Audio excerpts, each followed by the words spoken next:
नमस्कार। आज पुणी थे आप सम्मुख को आसवा प्रयास करी भावुँ आप स्नेह से श्रद्धा से विश्वास प्रदान करेंगे।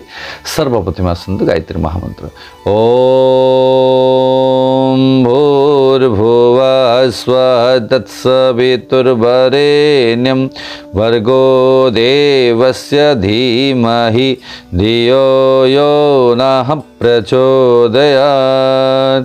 गुरुर्ब्रह्मा गुरुर्विष्णु गुरुरेव महेश्वर गुरु साक्षात् परम ब्रह्म तस्मै श्री गुरवे नमः।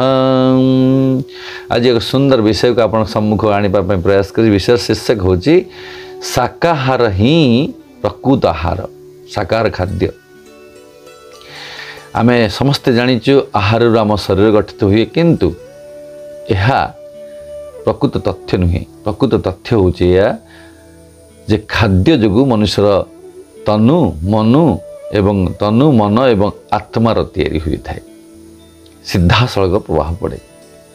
मनुष्य खाऊथिबा खाद्य प्रभाव तीन प्रकार होई थाए। प्रथम भाग अर्थात स्थूल भाग मल तैयारी करिवारे सहाय्य करे, मध्यम भाग मांस तैयारी करिवारे सहाय्य करे एवं अत्यंत सूक्ष्म भाव जहाँ मन तैयारी करिवारे सहाय्य करे। खाद्य सहित मनर सीधा सड़क संपर्क थाए। तेणु ऋषिमुनि माने आम मानक परामर्श दे थांती जे सात्विक आहार करंतु, सुस्थ रुहंतु। शास्त्रकार माने सेइथि कहा जाए जेपरि खाइब अन्न सेपरि हो मन। मनुष्य आजन्मरु शाकाहारी अटे। एमिति कौनसी लक्षण मनुष्य पाखे देखा जाए नहीं जहाँ फल आम ताकू मांसाहारी बोली कहवा। कारण ना तार हाथ में मुनिया मुनिया नख अच्छी, ना तार पाद मांसल अच्छी, ना ता दांत गुड़िक धारुआ अच्छी, ना से अंधारे देखिपारे, ना से चाटी चाटी पानी पिए। कौन सी गोटे लक्षण आप देखिपारे ना जहाद्वारा मनुष्य को आप मांसाहारी बोली कहे। शाकाहारी खाद्य खाइबा द्वारा मन स्फूर्ति आसे, पवित्रता, प्रसन्नता, शक्ति तथा दीर्घ आयु प्राप्त होता है। शाकाहारी खाद्य मन बुद्धि विवेक को शुद्ध करे। अपरपक्षे मांसाहारी खाद्य मनरे क्रोध काम आलस्य प्रमाद जड़ता क्रूरता आदि अवगुण वृद्धि करि थाए। मनोवैज्ञानिक माने कहती जे पशु मानक खाद्य खाए ता उपरे पशु मानकर पार्श्विक दोष परिलक्षित हुए। पशु परि से आचार व्यवहार करे। डाइट एंड फूड नामक पुस्तक डॉक्टर हेक लिखिछन्ति शाकाहार खाद्य द्वारा शक्ति उत्पन्न हुए, मांसर द्वारा उत्तेजना वृद्धि पाए। पिथागोरास लिखिछन्ति जी पशु मानकर मांस खाई पारे से दिने ना दिने मनुष्यर रक्त पीवा पाई पश्चातपद हेब नाही।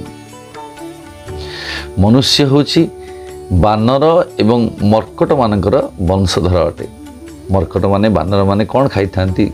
साग मुग फलमूल खाई मानक जीवन बंची थांती। सही परि भावे मनुष्य मध्य प्रकृतिगत शाकाहारी प्राणी।